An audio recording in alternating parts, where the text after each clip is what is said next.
Subscribe the channel and press the bell icon for upcoming videos. Hello friends, welcome to my channel Pharmacology Concepts by Rajesh Chaudhary, and in this video I will discuss about the drug metabolism. That is the most important topic of the pharmacokinetic. तो आज की video में हम बात करेंगे drug metabolism के बारे में। बात करें इस टॉपिक की, तो ये जो टॉपिक है आपके फार्माकोकाइनेटिक का ही पार्ट है, और ये जो टॉपिक हैं आपके बी फार्म 4th सेमेस्टर के फार्माकोलॉजी में भी इन्वॉल्व है और आपके मेडिसिनल केमिस्ट्री में भी इन्वॉल्व है। इसके अलावा आपके ये बायोफार्मास्यूटिक्स और फार्माकोकाइनेटिक सब्जेक्ट में भी इन्वॉल्व होते हैं, इसलिए टॉपिक बहुत ही इंपॉर्टेंट है। इन टॉपिक से जितने भी काइनेटिक के टॉपिक्स हैं, एब्जॉर्प्शन, डिस्ट्रीब्यूशन, मेटाबॉलिज्म, एक्सक्रीशन, इन चारों टॉपिक से बेसिकली आपके जीपेट में क्वेश्चंस फ्रिक्वेंटली आते हैं, इसलिए इसको थोड़ा सा डिटेल में पढ़िए, थोड़ा सा कॉन्सेप्चुअल पढ़िए, ताकि आपके जो ऑब्जेक्टिव क्वेश्चंस हैं वो क्लियर हो सकें। So if you want to watch my videos regarding the medicinal chemistry, organic chemistry or pharmacology for the B.Pharm 4th semester, you can check the description box below by using these links. So now let's discuss about the topic.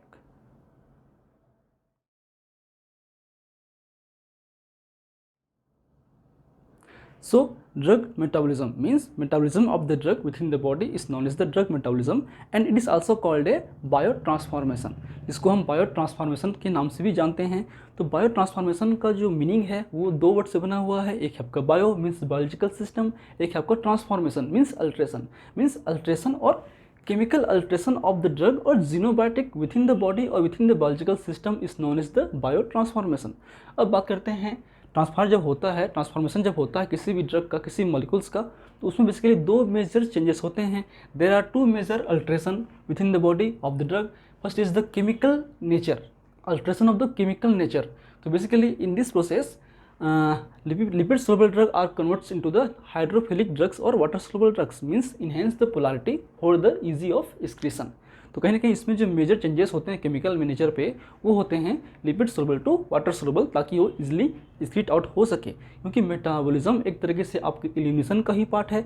Metabolism जब हम बात कर रहे होते हैं तो हम बात कर रहे होते हैं ओरल रूट के रेस्पेक्ट में, क्योंकि जब हम ओरल रूट से कोई भी ड्रग लेते हैं तो मेजरली वो हमारे बॉडी से जीआई पार्ट से एब्जॉर्ब होकर पहुंचता है पोर्टल वेंस के थ्रू लीवर पे। जो लीवर है एक तरीके से मेटाबॉलिक साइट है, मेजर ऑर्गन है, मेजर साइट है। तो वहाँ पे जाके उस ड्रग का केमिकल नेचर चेंज होता है, और अल्टीमेटली मेन जो नेचर चेंज होता है वो होता है आपका lipid soluble to water soluble, ताकि जो वाटर सोलबल ड्रग हैं वो इजीली एक्सक्रीट आउट हो सकें। And second is the biological activity. जब भी मेटाबॉलिज्म होते हैं तो उनके जो मेटाबोलाइट्स बनेंगे वो आपके बायोलॉजिकल एक्टिविटी भी डिफर हो सकती है आपके पेरेंट कंपाउंड से। हो सकता है कि पेरेंट कंपाउंड्स एक्टिव हो तो जो मेटाबोलाइट्स हैं वो इनएक्टिव भी हो सकते हैं, एक्टिव भी हो सकते हैं, उनकी एक्टिविटी लेस भी हो सकती है, हायर भी हो सकती है, या फिर टॉक्सिक एक्टिविटी भी कर सकती है। तो डिपेंड करता है आपके मेटाबोलाइट्स पे, आपके ड्रग पे कि कौन से ड्रग का कौन सा मेटाबोलाइट बन रहा है। हम आगे बात करेंगे one by one. So in this term one term is main important is the xenobiotic. तो ये जीनोबायोटिक है क्या? ठीक है, तो जीनो मतलब होता है, जीनोस टर्म से आया है आपका स्ट्रेंजर, एंड बायोटिक मतलब बायोलॉजिकल सिस्टम, मीन्स दो substance which are stranger for the biological system is known as the xenobiotic. इसको हम बोलते हैं एक्सोजीनस कंपाउंड। ठीक है, so stranger for the biological system is also known as the exogenous substance like drugs, foods, chemicals, antigens, carcinogens. तो ऐसे compounds जो हमारे बॉडी पे नहीं बनते हैं, सिंथेसाइज नहीं होते हैं, ना किसी मेटाबोलाइट का मेटाबॉलिज्म का कोई पार्ट होता है, ऐसे सब्सटेंस को हम जीनोबायोटिक बोल सकते हैं, जिसको हम कॉमनली एक्सोजीनस सब्सटेंस से जानते हैं।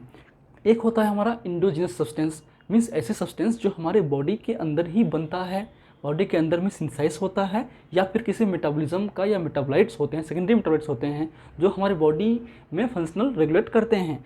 तो जाहिर सी बात है एक्सोजीनस सब्सटेंस का भी कुछ ना कुछ बायोलॉजिकल एक्टिविटी होगा, और आपके इंडोजीनस सब्सटेंस का भी बायोलॉजिकल एक्टिविटी होगा। So this xenobiotics they may have some biological actions like it may shows the pharmacological response, toxicological response, immunological response और nutritional value। तो बात करें फूड आइटम्स की तो वो आपके कहीं ना कहीं न्यूट्रिशनल वैल्यू के लिए इंपॉर्टेंट होते हैं, लेकिन बात करें हम कुछ केमिकल्स की हो, ड्रग्स की हो, कार्सिनोजेंस की हो, पॉइजन्स की हो, तो उनमें कहीं ना कहीं ड्रग के रिस्पेक्ट में बात करें तो फार्माकोलॉजिकल रिस्पॉन्स शो करेगा, थेरेपेटिक रिस्पॉन्स शो करेगा। अगर बात करें कोई केमिकल्स की या पॉइजन्स की, उसके रेस्पेक्ट में वो टॉक्सिकोलॉजिकल रिस्पॉन्स करेगा, टॉक्सिक इफेक्ट प्रोड्यूस करेगा। या बात करें कोई एंटीजेंस की, तो एंटीजेंस क्या करते हैं, हमारे इम्यूनोलॉजिकल रिस्पॉन्स या इम्यून सिस्टम को एक्टिवेट करते हैं, तो वो इम्यूनोलॉजिकल रिस्पॉन्स भी शो कर सकते हैं, चाहे वो ड्रग हो, एंटीजेंस हो, कुछ भी हो सकते हैं। ठीक है, क्योंकि कुछ ड्रग जो हैं वो तीनों काम भी कर सकते हैं केमिकली डिपेंड करता है कि ड्रग कौन सा है।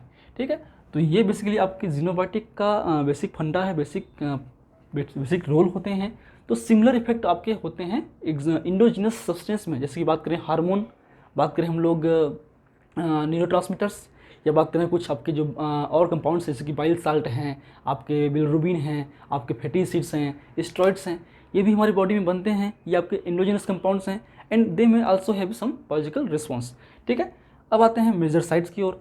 तो कौन कौन से मेजर साइट्स होते हैं ड्रग मेटाबॉलिज्म के लिए? तो मेजरली होते हैं आपके liver. Liver is the largest और major site for the drug metabolism. ये आपके मेन साइट हैं या मेन ऑर्गन हैं जो कि आपके जितने भी ड्रग्स का मेटाबॉलिज्म करता है।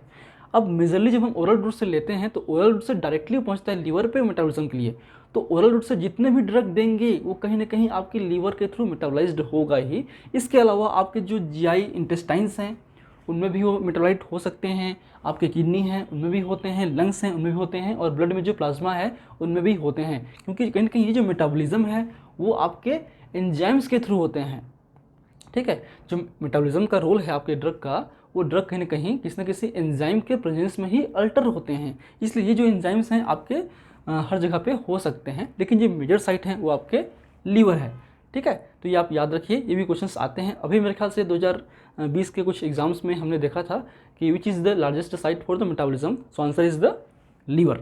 ठीक है, अब आते हैं हम लोग हमारे मेजर क्वेश्चंस की ओर कि क्या रोल है आपके ड्रग मेटाबॉलिज्म का, ड्रग मेटाबॉलिज्म क्यों ज़रूरी है, या क्या उसके फंक्शंस हैं, क्या उसके फीचर्स हैं, क्या काम करता है हमारे बॉडी के अंदर में, फार्माकोलॉजिकली क्या इंपॉर्टेंस है और मेडिसिनल केमिस्ट्री क्या इंपॉर्टेंट है। ठीक है, अब बात करते हैं इसके बेसिक फंक्शंस की ओर।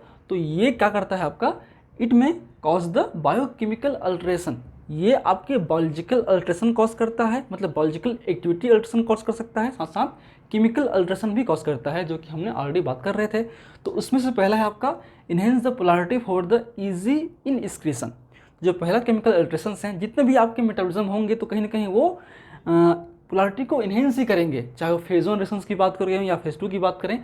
तो अल्टीमेटली जैसे कि बात करें ड्रग मेटाबॉलिज्म की आपके लीवर पे, तो लीवर पे दो मेन फेज होते हैं आपके मेटाबॉलिज्म के, फेज 1 रिएक्शंस जिसको हम आपके नॉन सिंथेटिक या फिर फंक्शनलाइजेशन रिएक्शंस भी बोलते हैं, जिसमें एक तरीके से फंक्शनल ग्रुप चेंज होते हैं। सेकेंड है आपका कॉन्जुगेशन रिएक्शन या सिंथेटिक रिएक्शंस या फेज 2 रिएक्शंस, जिसमें आपके जो भी हमारे बॉडी के अंदर में इंडोजिनियस पोलर कंपाउंड्स हैं, जैसे कि आपके सल्फेट है, आपके ग्लाइसिन है, आपके ग्लूटाथियोन्स हैं, ग्लूटानिक एसिड्स हैं या मिथाइल्स ग्रुप हैं, ये सब अटैच्ड होके पोलैरिटी को इन्हेंस करते हैं और स्किट आउट करते हैं।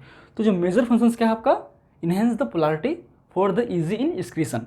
सो means lipid soluble drug converts into water soluble drug because water soluble drugs are better excrete through the urine than the lipid soluble drug। क्योंकि हम जानते हैं कि लिपिड सोलबल ड्रग की जो एब्जॉर्प्शन रेट फास्ट होती है, लेकिन उसका जो एक्सक्रीशन है रिनल से वो बहुत ही कम होता है, क्योंकि वो वापस ग्लोमेरुलर फिल्ट्रेशन के थ्रू तो वो आपके रिनल ट्यूब्यूल्स में आ जाते हैं, लेकिन रिनल ट्यूब्यूल्स में वो री एब्जॉर्प्शन होकर वापस हमारे ब्लड में आ सकते हैं। इसलिए लिपिड सोलबल ड्रग का एक्सक्रीशन थोड़ा सा पॉसिबिलिटी कम होती है। इसलिए जो हमारा जो लीवर है वो क्या करता है, एक्सक्रीशन के लिए उस लिपिड सोलबल ड्रग का नेचर चेंज करके वो वाटर सोलबल ड्रग में चेंज कर देता है, ताकि water soluble drug easily excrete out हो सकें और वो ट्यूबुलर रीएब्जॉर्प्शन ना कर सकें। क्योंकि हमारा जो लीवर है वो क्या काम है, उसका डिटॉक्सिफिकेशन काम करता है। नॉर्मल फिजियोलॉजी के अंदर में लीवर जो है किसी भी ड्रग का, फूड्स का मेटाबॉलिज्म करता है और डिटॉक्सिफाई करता है, मतलब वो चाहता है कोई भी जो फॉरेन पार्टिकल्स हम लेते हैं वो हमारे बॉडी से जितनी जल्दी जाए उतना बेहतर है, क्योंकि वो टॉक्सिक हो सकता है। इसलिए उसका काम क्या है कि कोई भी आए, जब भी उस पर एक्शन करता है तो उसको निकालने के लिए, स्किट आउट करने के लिए ही मेन रोल प्ले करता है। ठीक है, तो बात करें एग्जाम्पल की हो तो फिनाइल ब्यूटाजोन जो बनता है आपके ऑक्सीफिनाइल ब्यूटाजोन पे, हेक्सोबार्बिटल बनता है आपके 3 हाइड्रोक्सी हेक्सोबार्बिटल्स पे। तो इस तरीके से उसका ड्रग का मेटाबॉलिज्म होगी, उसकी जो पोलैरिटी इन्हेंस होगी और वो बाद में स्किट आउट हो जाएगा इजिली आपके यूरिन के through. And next is the biological alteration. उसमें आते हैं biological activation, biological inactivation, pharmacological alteration और टॉक्सिकोलॉजिकल अल्ट्रेशन। तो बात करें पहले biological inactivation means terminate the drug action. तो अल्टीमेटली इसमें क्या करते हैं, कोई भी जो ड्रग, पेरेंट ड्रग हम लेते हैं, हो सकता है कि वो एक्टिव ड्रग हो, तो उस ड्रग जो है वो एक्टिव से इनएक्टिव फॉर्म में चेंज कर देगा मेटाबॉलिज्म के बाद। मतलब पेरेंट ड्रग का जो मेटाबोलाइट्स होगा वो इनएक्टिव होगा, अल्टीमेटली उससे क्या होगा, जो ड्रग का इफेक्ट है वो कम हो सकता है, क्योंकि ये ड्रग की इफेक्ट को, ड्रग एक्शन को टर्मिनेट करते हैं। तो ऐसे ड्रग जो कि पेरेंट ड्रग एक्टिव होते हैं और वो मेटाबॉलिज्म होने के बाद इनएक्टिव हो जाते हैं, उन ड्रग को हम ओरल रूट से प्रिफर्ड नहीं करते, क्योंकि आपके बहुत सारे जो ड्रग हैं वो वेस्ट हो जाते हैं, वो इनएक्टिव मेटाबॉलाइट बन जाते हैं जिनका कोई भी ड्रग एक्शन नहीं होता। इसलिए ऐसे ड्रग को हम ओरल रूट के बजाय किसी और रूट में, खासकर पेरेंटल रूट से हम इंजेक्ट करते हैं, ताकि उनका मेटाबॉलिज्म जो है कम से कम हो सके और वो एक्टिव फॉर्म पे ही हमारे ब्लड तक पहुँचे और अपना action they. For example, phenobarbitone converts into the hydroxyphenobarbital. There is an inactive form. Phenytoin is active and parahydroxyphenytoin is the inactive, and the salicylic acid is the active and salicylic acid is the inactive. तो ये जो salicylic acid है आपका aspirin का active form है। Aspirin जो है acetyl salicylate है, ठीक है, जो कि एसिटाइल साल्ट फॉर्म होता है, वो हमारे बॉडी के अंदर में एब्जॉर्ब होकर मेटाबोलाइट होकर बनता है सैलिसिलिक एसिड। सैलिसिलिक एसिड एक तरीके से एक्टिव ड्रग होता है जो कि आपके सैलिसिलिक एसिड में चेंज हो जाता है मेटाबॉलिज्म के बाद, फिर वो इनएक्टिव हो जाता है, ठीक है। So this is the basic things about the biological inactivation. Now come to the biological activation, means आपके किसी भी पेरेंट ड्रग्स चाहे वो एक्टिव हो इनएक्टिव हो, उसका एक्टिवेशन करना। उसमें दो कॉन्सेप्ट हैं आपका, इनएक्टिवेशन टू एक्टिवेशन, मतलब इनएक्टिव पेरेंट ड्रग का एक्टिव फॉर्म में चेंज होना, सेकेंड आपका एक्टिव ड्रग का भी एक्टिव फॉर्म में चेंज होना। तो उससे क्या होते हैं, तो इसमें जो कॉन्सेप्ट है, पहले आपका प्रो ड्रग है, तो प्रो ड्रग को हम बोलते हैं इनएक्टिव ड्रग, ठीक है। और इन ड्रग को खासकर जो है हम ओरल रूट से लेना प्रीफर करते हैं, क्योंकि जब हम ओरल रूट से लेते हैं तब वो एब्जॉर्ब होकर पहुंचेगा लीवर पे, और लीवर पे मेटाबॉलिज्म होने के बाद जो बनेगा मेटाबोलाइट वो एक्टिव होगा। अगर डायरेक्ट इसको हम किसी और रूट से दे देंगे, हम आईवी रूट से दे देंगे, आपके पहुंचेगा ब्लड में, तो इनएक्टिव ड्रग है, उसका तो कोई एक्शन होगा नहीं जब तक मेटाबॉलिज्म होगा नहीं। तो प्रिफरली हम प्रो ड्रग्स को ओरल रूट से ही देते हैं ताकि वो मेटाबॉलिज्म के बाद एक्टिव हो सके। लाइक एल डोपा और levodopa converts into the dopamine, this is the active form of this pro drug और inactive drug. Second, enalapril to enalaprilat, methyl dopa alpha methyl dopa to alpha methyl norepinephrine. तो ये आपके pro drug हैं, inactive drug हैं, या आपके active drug हैं। बहुत सारे एग्जांपल्स हैं आपके बुक में, आप के डी त्रिपाठी देखिए एक बार, उसमें टेबल फॉर्म में दिया गया है आपके इनएक्टिव टू एक्टिव ड्रग और एक्टिव टू एक्टिव ड्रग, तो उसको भी आप नोट कर लीजिए। सेकेंड है आपका active to active metabolites, means आपके जो पेरेंट कंपाउंड्स हैं वो भी एक्टिव होंगे और जो आपके मेटाबोलाइट्स हैं वो भी एक्टिव होंगे। तो ये आपके एग्जांपल्स हैं, amitriptyline to nortriptyline, codeine to morphine. इसके अलावा भी बहुत सारे और एग्जांपल्स हैं, आप देखिए। अब नेक्स्ट है आपका फार्माकोलॉजिकल अल्ट्रेशन, मीन्स जो भी फार्माकोलॉजिकल एक्टिविटी होगी, बायोलॉजिकल एक्टिविटी होगी, वो चेंज हो जाते हैं। अगर हम मेटाबोलाइट का जो एक्टिविटी वो अलग होती है और पेरेंट ड्रग की एक्टिविटी अलग होती है। फॉर एग्जांपल आपके इप्रानियाजिड एक तरीके से आपके एंटी डिप्रेसेंट ड्रग है, जो कि मेटाबॉलिज्म होने के बाद उसका जो एक्टिव मेटाबोलाइट होगा वो आपका होगा आइसोनियाजिड, जो कि एंटी ट्यूबरकुलर ड्रग है। तो एक ड्रग मतलब एक किसी यूज़ वाले ड्रग किसी दूसरे यूज़ वाले ड्रग में चेंज हो जाना, उसको बोलते हैं फार्माकोलॉजिकल अल्ट्रेशन। ये भी डेंजर है, ठीक है। तो ऐसे ड्रग को हम ओरल रूट से प्रेफर नहीं करते हैं क्योंकि वो चेंज हो सकते हैं, ठीक है। तो हम अगर एंटीटीबी दे सकते हैं तो एंटीटीबी देंगे, आइसोनियाजिड तो बेहतर होगा, लेकिन हम इप्रानियाजिड को हम यूज़ नहीं करते हैं ओरली, क्योंकि वो चेंज होकर एंटीटीबी बन जाएगा, जो कि काम का नहीं है। हमको चाहिए एंटी डिप्रेसेंट इफेक्ट, जो कि होता है आपके इप्रानियाजिड का, ठीक है। सेम ही आपका नेक्स्ट है टॉक्सिकोलॉजिकल अल्ट्रेशन, मीन्स जो भी पेरेंट ड्रग है उसका जो मेटाबोलाइट्स बनेंगे वो टॉक्सिक मेटाबोलाइट बनेंगे, मीन्स टॉक्सिक रिस्पॉन्स को इन्हेंस करेंगे। For example, paracetamol converts into the imidoquinone derivatives, these are the very toxic and they may cause the liver damage. And second is the halothane, and it converts into the trifluoroacetic acid, and it is also ये hepatotoxic drug, means it में cause the liver damage. तो एक तरीके से जितने भी आपके drug होते हैं, खासकर बात करें, चाहे बात करें पैरास्टामोल की हो, हेलोथिन की हो, आइसोनियाजिड की हो, या फिर आपकी जो साइक्लोफोसमाइड्स हैं, इनके जो मेटाबोलाइट्स हैं बहुत ही टॉक्सिक नेचर के होते हैं। और जितने भी जितने मेटाबोलाइट्स हैं तो उनका जो टॉक्सिक इफेक्ट है मेजरली आपके लीवर पे होता है या किडनी पे होता है, ठीक है। ये आप याद रखिए। तो ये आपका बेसिक रोल होता है ड्रग मेटाबॉलिज्म का, किस तरीके से वो केमिकल नेचर चेंज कर सकता है या किस तरीके से उसके बायोलॉजिकल एक्टिविटी को चेंज कर सकता है। तो ये इंपॉर्टेंस है फार्माकोलॉजिकल पॉइंट ऑफ व्यू से। बात करें केमिस्ट्री पॉइंट ऑफ व्यू से, तो केमिस्ट्री पॉइंट ऑफ व्यू से ये इंपॉर्टेंट इसमें ये है कि हम उस तरीके से ड्रग को डिज़ाइन कर सकते हैं, सिंथेसाइज कर सकते हैं। अगर हम कोई ड्रग बना रहे हैं और वो ऑलरेडी हाइड्रोक्सी ग्रुप उसमें अटैच्ड है, तो उसमें पोलर ग्रुप ऑलरेडी अटैच्ड है, तो इजीली स्किट आउट हो सकता है। तो इनके बेस पे हम अपने ड्रग को मॉडिफाई कर सकते हैं, उनके केमिकल नेचर पे चेंज कर सकते हैं। ये जो केमिकल नेचर चेंज हो रहा है वो आपके बॉडी के अंदर में हो रहा है, तो उसको हम आपके केमिकल लेबोरेटरीज में चेंज कर सकते हैं, और केमिकल लेबोरेटरीज में चेंज करने के बाद उस ड्रग को हम बेहतर तरीके से यूटिलाइज कर सकते हैं। तो इसलिए ये इंपॉर्टेंस आपके medicinal chemistry point of view से। अब आते हैं हम लोग ड्रग के मेटाबॉलिज्म के पाथवे के बारे में। तो लीवर में बात करें, लीवर में जो है दो तरीके से मेटाबॉलाइज हो सकते हैं, हमने ऑलरेडी बात कर चुके हैं, फेज 1 और फेज 2। अब ये डिपेंड करता है आपके ड्रग के ऊपर कि कौन सा ड्रग फेज 1 होगा, कौन सा ड्रग फेज 2 होगा, कौन सा ड्रग दोनों होगा। ये डिपेंड करता है आपके ड्रग के ऊपर, उसके पोलैरिटी के नेचर के ऊपर। तो पहला आपका ड्रग है, ये आपका एलिमिनेशन है। तो ऐसे ड्रग जो कि हाईली पोलर होते हैं, highly polar drug like neostigmine, streptomycin, they are excreted unchanged form.